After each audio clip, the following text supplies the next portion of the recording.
திருவொற்றியூரில் கடந்த ஆண்டு ஜனவரி 31ஆம் தேதி 2 வீடுகளின் கதவை திறந்து உள்ளே சென்று நகை மற்றும் பணத்தை திருடிச் சென்றதாக அளிக்கப்பட்ட புகாரின் பேரில் வழக்கு பதிவு செய்து விசாரணை நடத்தி வந்த நிலையில் போலீசார் திருடனை கைது செய்துள்ளனர்.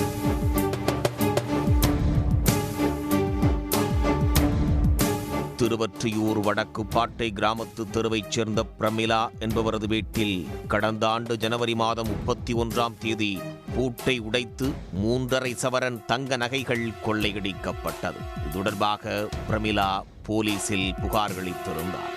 இதேபோன்று திருவொற்றியூர் அறிஞர் அண்ணா காலனி பகுதியில் ICF நிறுவனத்தில் சீனியர் டெக்னீஷியனாக பணிபுரிந்து ஓய்வு பெற்ற 74 வயது ஹரிதாஸ் கடந்த ஆண்டு ஜனவரி 31ஆம் தேதி காலை 11 மணியளவில் வீட்டை பூட்டி சாவியை வெளியே உள்ள குளியலறையில் மறைத்து வைத்துவிட்டு திருநின்ற ஊரில் நடைபெற்ற உறவினர் வீட்டு திருமணத்தில் கலந்து கொள்ளச் சென்றுள்ளார்.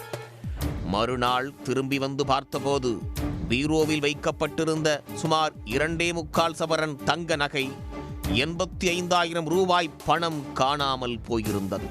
இது குறித்து அவரும் காவல்துறையில் புகார் அளித்துள்ளார்.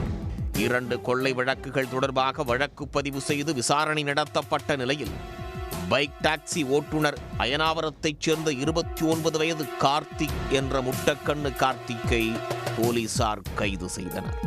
1.5 வருடமாக செல்போனில் தொடர்பு கொள்ளாமல் இன்ஸ்டாகிராமிலேயே பேசி வந்ததால் கொள்ளையனை கண்டுபிடிப்பதில் சிரமம் ஏற்பட்டது.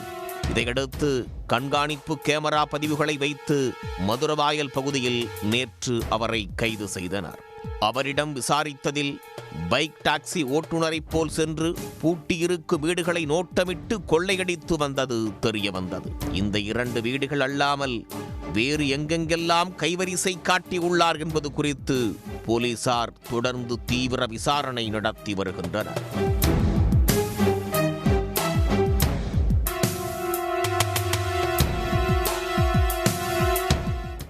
உடனுக்குடன் செய்திகளை தெரிந்து கொள்ள சன் நியூஸ் பெல் ஐகானை கிளிக் பண்ணுங்க.